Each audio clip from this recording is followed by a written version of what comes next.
Hello everyone, welcome to all of you again at our online educational platform सफलता digital.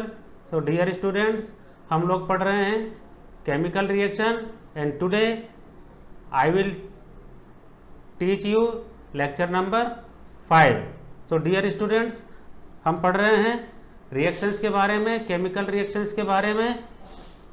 हमने last जो हमारा lecture था उसमें डिप्लेसमेंट रिएक्शन के बारे में पढ़ा था। Okay,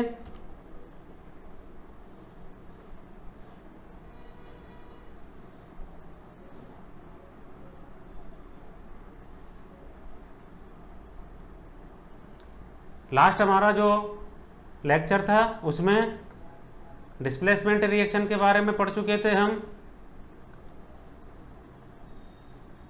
now we will read double displacement reaction, okay, और डबल रिप्लेसमेंट रिएक्शन।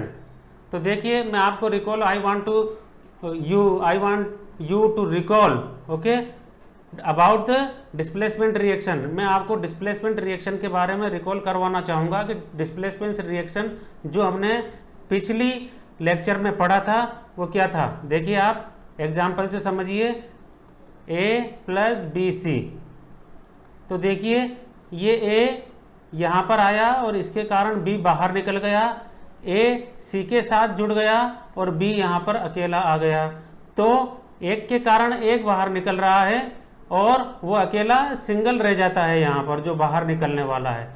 इसको हमने डिस्प्लेसमेंट रिएक्शन कहा था।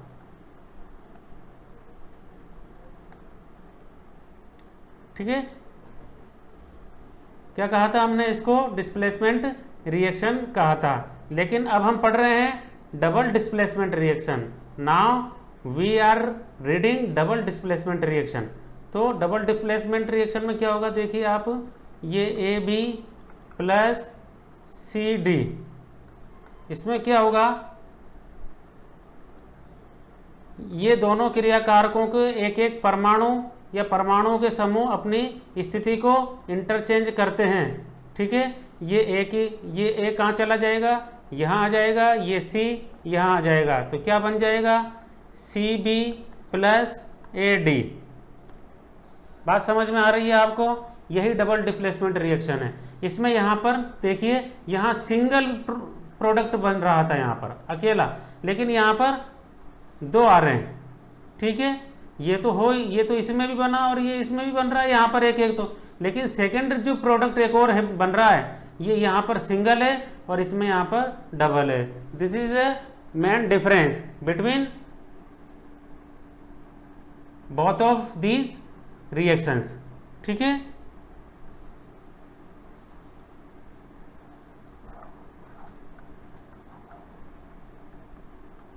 अब हम आगे पढ़ेंगे। देखिए, आप इस पिक्चर को देख सकते हैं जो मूवेबल पिक्चर है। इसमें आप थोड़ा सावधानी से देखिए, केयरफुली वॉच दिस वीडियो। देखिए मैं आपको समझाता हूं। ये आ रहे हैं दो अलग अलग, ये देखिए अलग अलग हो गए यहाँ पर। फिर वापस देखिए, ये क्रियाकारक, ये क्रियाकारक, ये इसके साथ आ गया और ये इसके साथ जुड़ गया।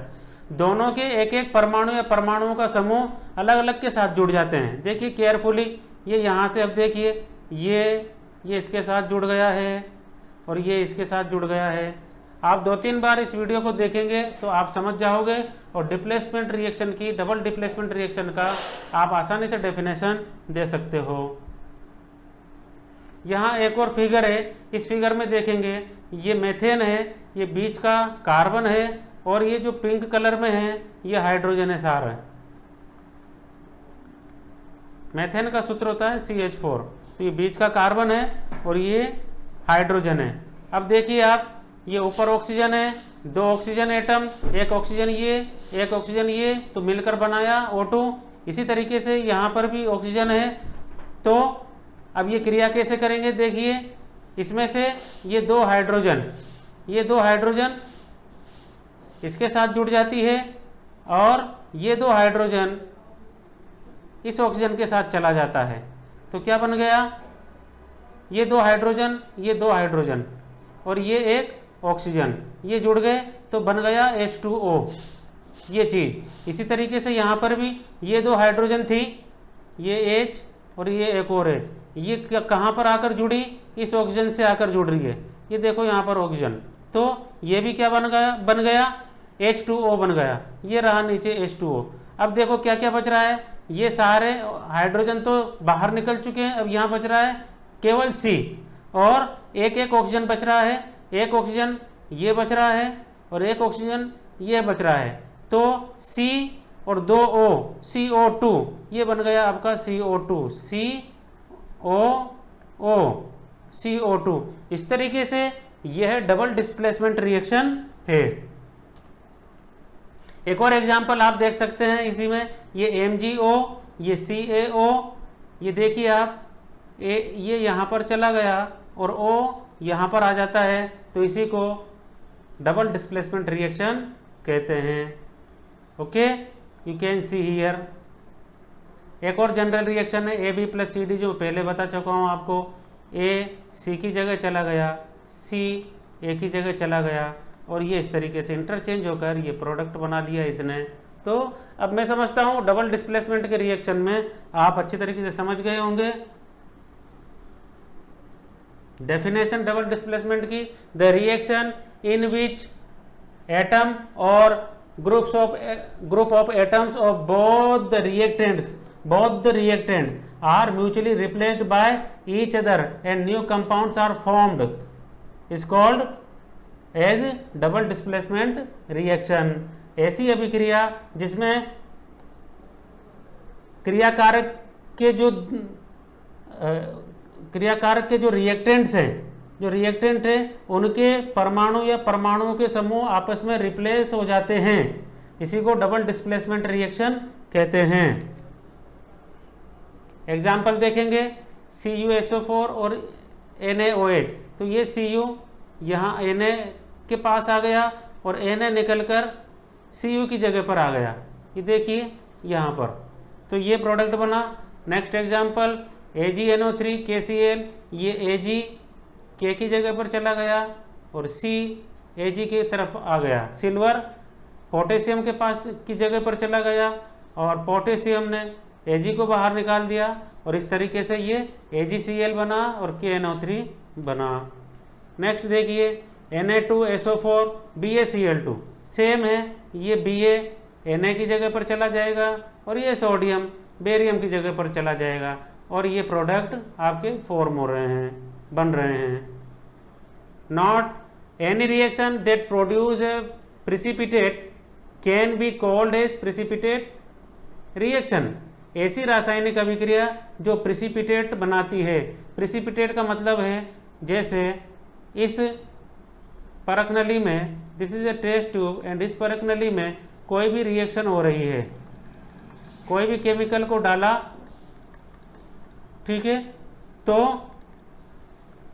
क्रियाकारक में कोई भी एक पदार्थ जब या तो नीचे बैठ जाएगा, जो भी प्रोडक्ट बनेंगे या तो यहाँ पर नीचे बैठ जाएगा या फिर यहाँ झाग के रूप में ऊपर आ जाएगा, तो उसे हम आसानी से we can see this precipitate easily, ये प्रिसिपिटेट को हम आसानी से देख सकते हैं।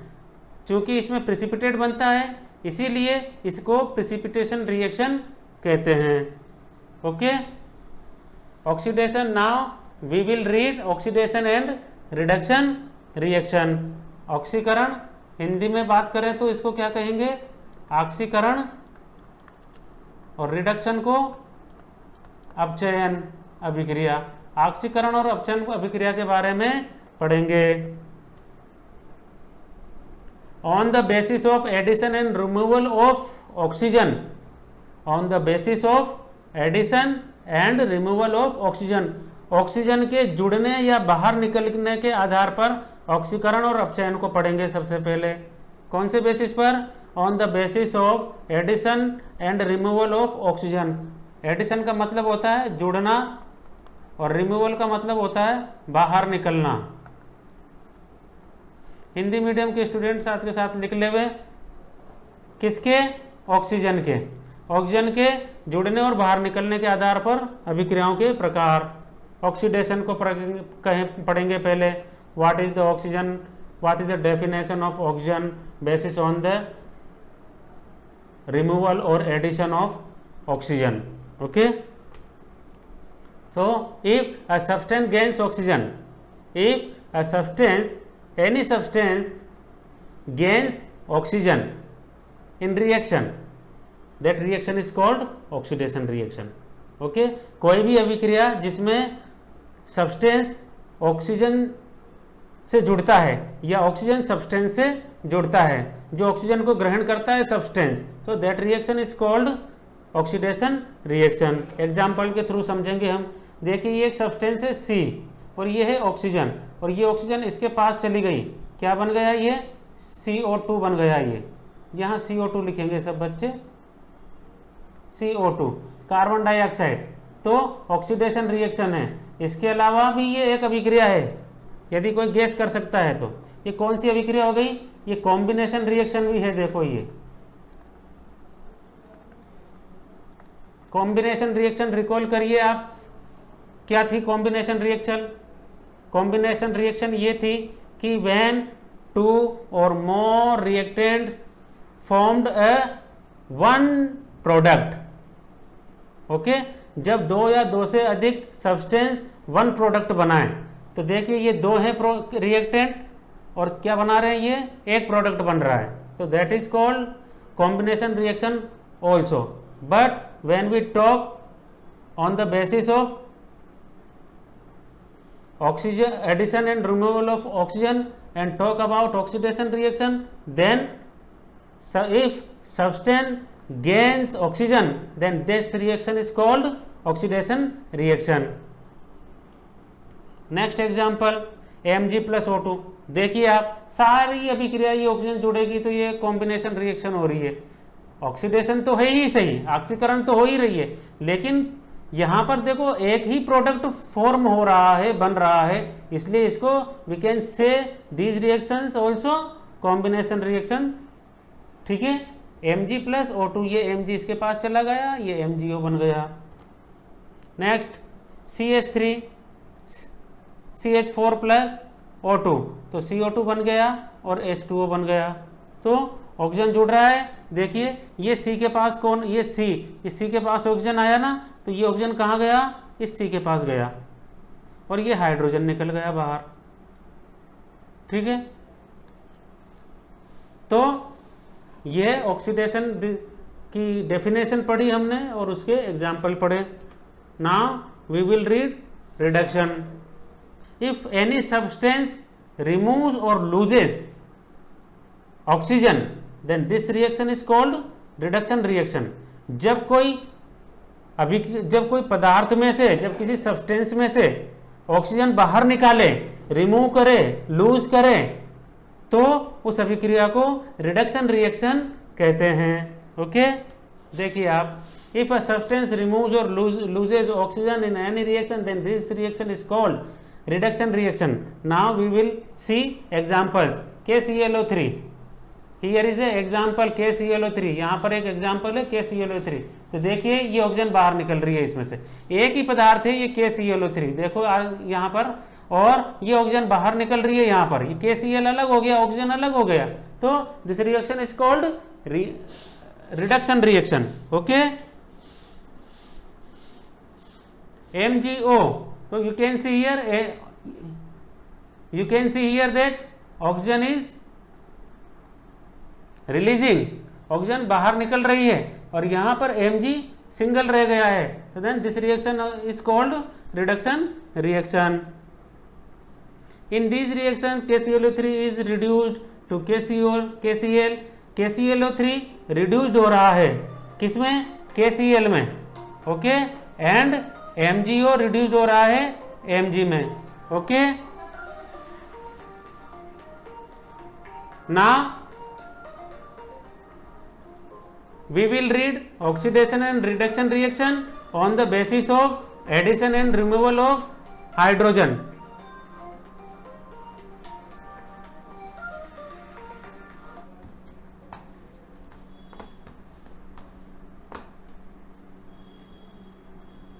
ऑक्सीडेशन की रिएक्शन पढ़ेंगे, ऑक्सीडेशन अभिक्रिया को पढ़ेंगे अब पहले किस आधार पर, on the basis of hydrogen. Hydrogen जुड़ेगा तो कौन सी अभिक्रिया बोलेंगे, हाइड्रोजन बाहर निकलेगा तो कौन सी अभिक्रिया बोलेंगे। अभी हमने ऑक्सीजन के आधार पर पढ़ा था कि ऑक्सीजन जुड़ रहा था तो ऑक्सीडेशन रिएक्शन यानी कि ऑक्सीकरण अभिक्रिया, और ऑक्सीजन बाहर निकल रहा था, माइनस का मतलब बाहर निकलना, तो इसे क्या कह रहे थे, रिडक्शन रिएक्शन। लेकिन जब हाइड्रोजन की बात करेंगे on the basis of addition and removal of hydrogen, then what will be the definition of oxidation and reduction.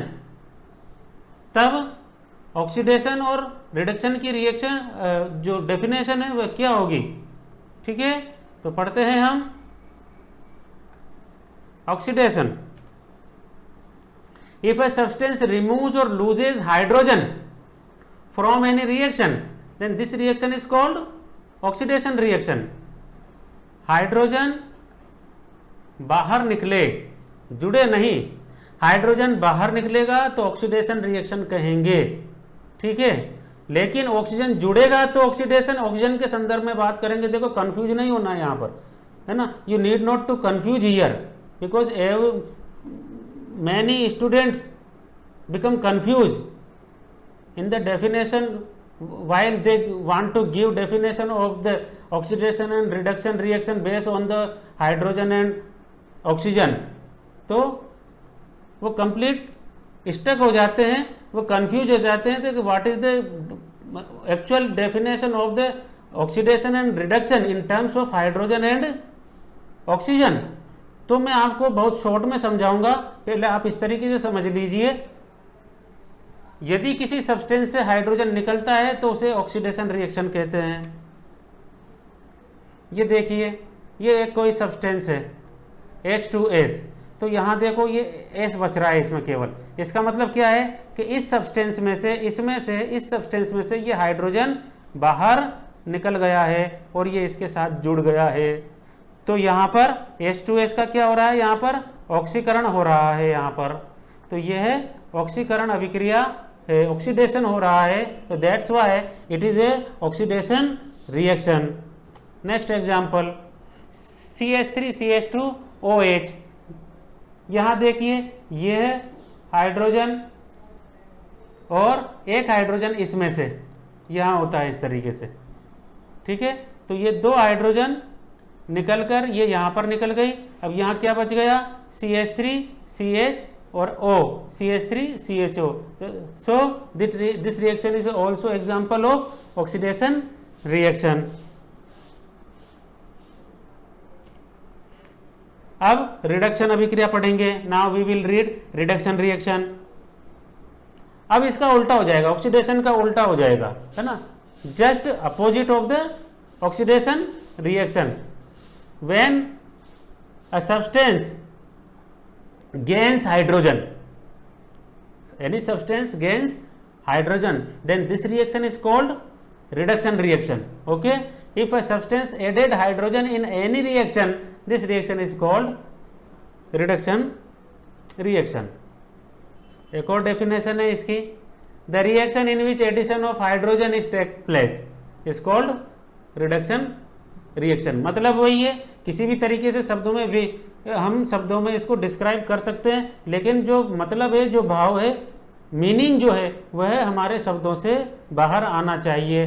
कोई सी भी डेफिनेशन को हम किसी भी तरीके से लिख सकते हैं, but important is the feeling of the sentences which we are trying to write, which we are trying to say. जो हम कहना चाहते हैं वह हमारे शब्दों से महसूस होना चाहिए, ठीक है। जरूरी नहीं है कि जो मैंने लिख दी यहाँ पर वो डेफिनेशन को उसी तरीके से लिखो, या जो बुक में लिखा हुआ है उसी तरीके से लिखो। You can write in your words, but you have to give proper feeling, proper meaning of those words. Understand what I am trying to say. मतलब आप जो भी लिखो उसका फील वही होना चाहिए जो उस किताब में लिखा हुआ है, जो यहाँ पर मैंने लिखा है या कहीं पर भी लिखा हुआ है। ओके देखिए ये C2H4 और यहाँ पर H2, अब ये H2 इसमें जाकर जुड़ गया तो यहाँ क्या बन गया C2H6। यहाँ 4 हाइड्रोजन थी, यहाँ 2 हाइड्रोजन थी, 4 में 2 प्लस हो गया तो यहाँ पर C2H6 हो गया। ओके, अब मैं बताऊंगा आपको, कंफ्यूज नहीं होना आपको। देखिए ऑक्सीडेशन रिएक्शन मैं टेबल बना देता हूं आपके लिए एक।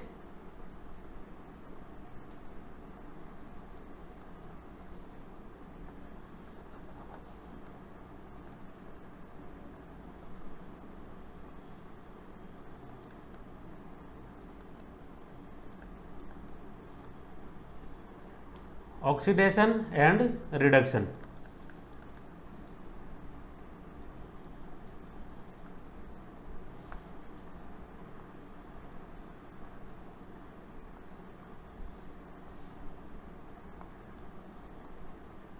देखिए पहले हम ऑक्सीजन के संदर्भ में on the basis of oxygen, ठीक है, ऑक्सीजन के बेसिस पर हम ऑक्सीडेशन और रिडक्शन को समझेंगे शॉर्ट में।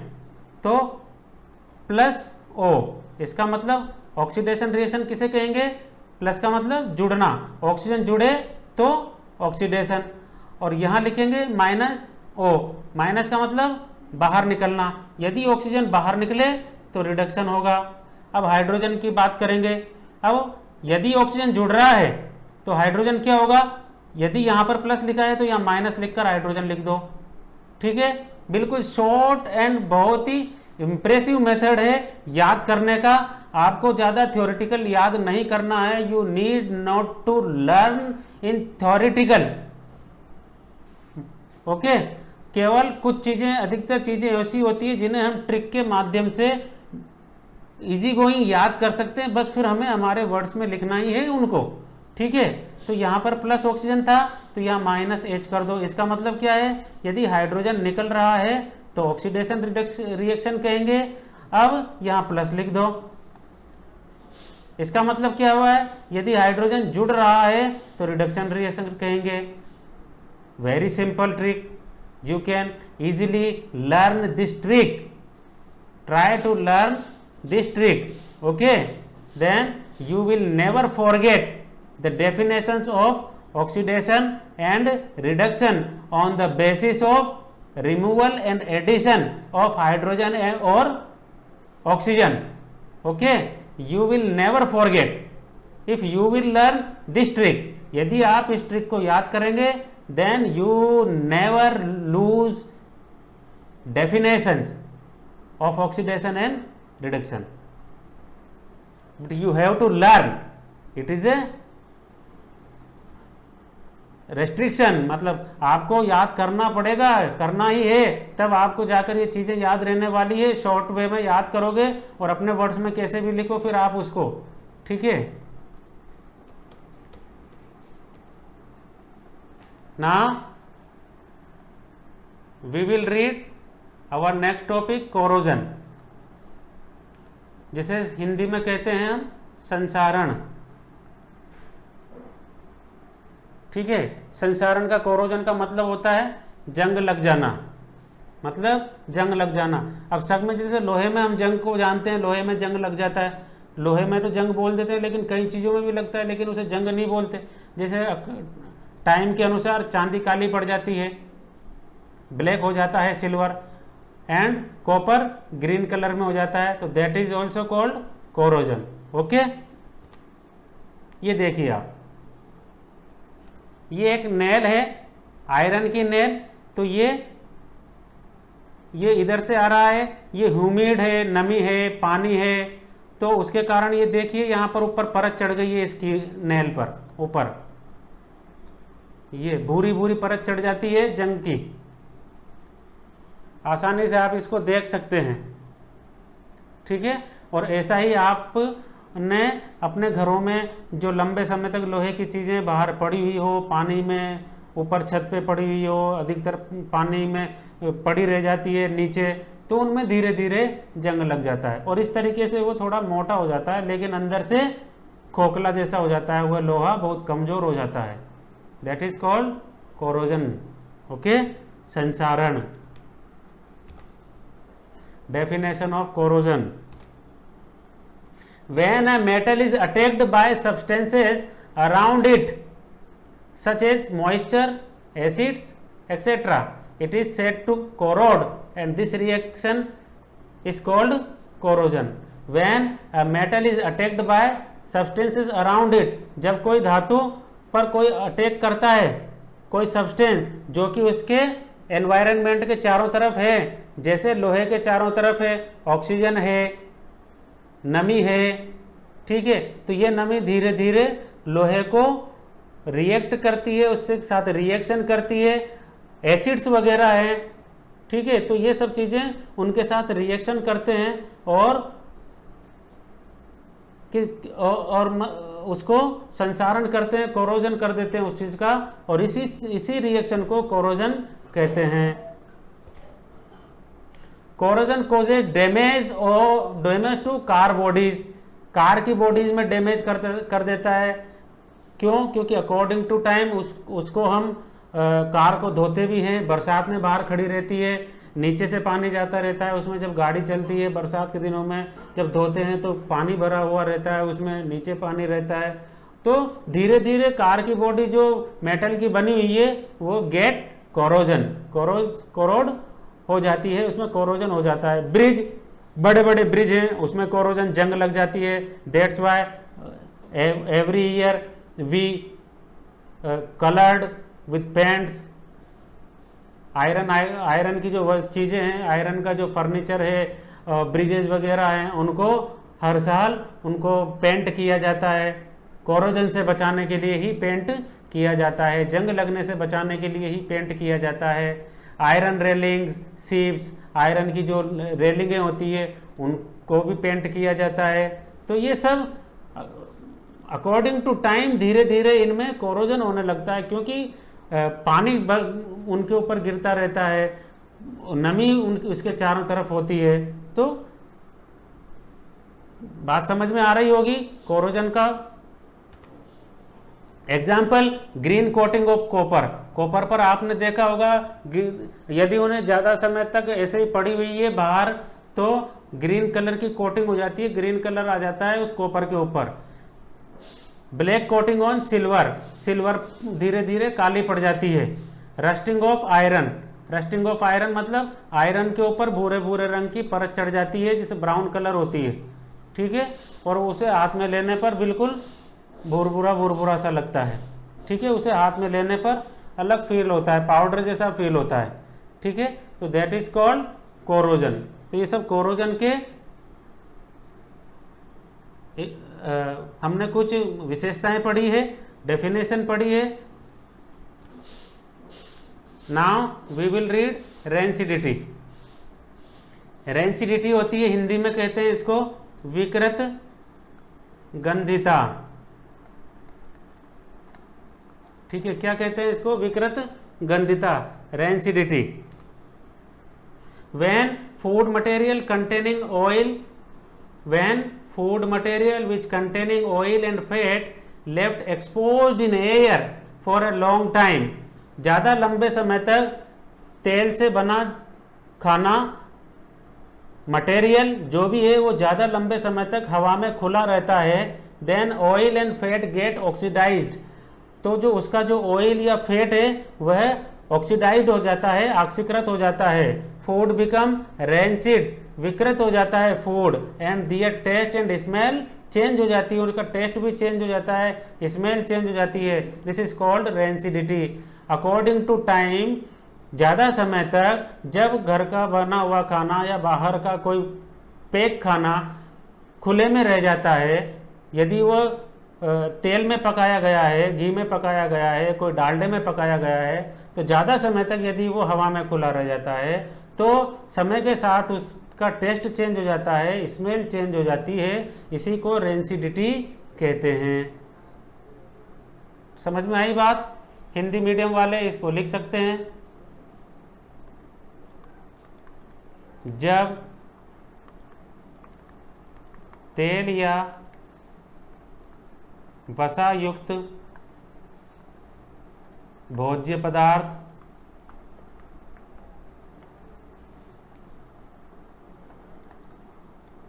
वायु में लंबे समय तक खुला छोड़ दिया जाता है। हिंदी मीडियम के स्टूडेंट लिख लेंगे उसको, तो उसकी गंध व स्वाद में परिवर्तन हो जाता है।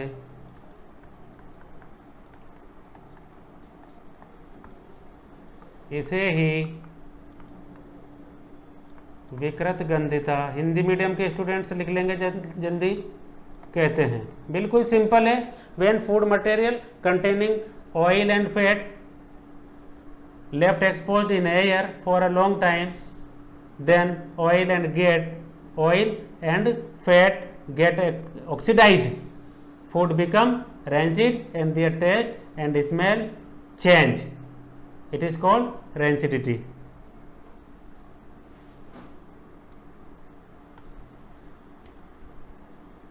How to prevent rancidity? Rancidity को हम कैसे रोक सकते हैं? How to prevent या ना रोकना या बचाना, खाने को रेंसिडिटी से कैसे बचा सकते हैं? To prevent this process, substance which prevent oxidation are added to food containing fat और ऑयल। ठीक है, ऐसे सब्सटेंस यानी कि इस क्रिया को रोकने के लिए ऐसे सब्सटेंस जो ऑक्सीकरण अभिक्रिया को रोकते हैं यानी कि एंटीऑक्सीडेंट्स, ऐसे पदार्थ जो ऑक्सीकरण अभिक्रिया को रोकते हैं उन्हें उस खाद्य पदार्थ में, तेल में मिलाया जाता है। किसको मिलाया जाता है? एंटीऑक्सीडेंट्स को। जो एंटीऑक्सीडेंट्स क्या होते हैं? जो तेल में ऑक्सीकरण को रोकते हैं। ठीक है, लंबे समय तक उस तेल को सुरक्षित रखते हैं, उन्हें एंटीऑक्सीडेंट्स कहते हैं। Keeping food in air tight container, जो भोजन है उसे एयर टाइट कंटेनर में या पात्र में, डब्बे में रखा जाना चाहिए। Which helps to slow down oxidation, जो ऑक्सीडेशन को बहुत कम करने में मदद करता है। ठीक है, हिंदी मीडियम के स्टूडेंट्स लिख सकते हैं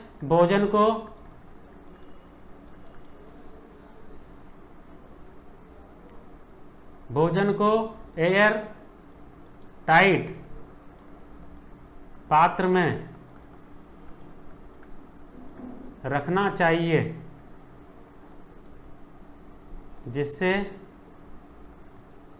उसमें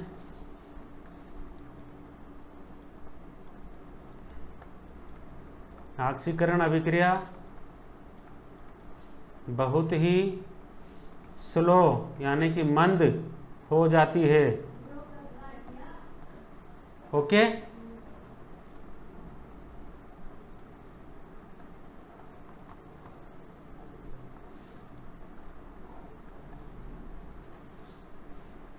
nitrogen gas helps to prevent oxidation, nitrogen gas ऑक्सीकरण को रोकने में मदद करती है। इसलिए जितने भी डिब्बा बंद जो खाना या बाजार की चीज़ें जो भी आती है उनमें नाइट्रोजन गैस मिली हुई होती है, जिससे लंबे समय तक वो जो उसका खाना उसमें रखा हुआ है वह खराब नहीं होता है। So manufacturers of food and chips products mix nitrogen gas to prevent food from getting oxidized. इसीलिए चिप्स वाले और अन्य चिप्स के जो प्रोडक्ट्स आते हैं और फूड के जो प्रोडक्ट्स आते हैं, जो थैली पैक आते हैं, उनमें नाइट्रोजन गैस भरी हुई होती है और इसी कारण वह थैलियाँ फूली हुई हमें दिखाई देती है।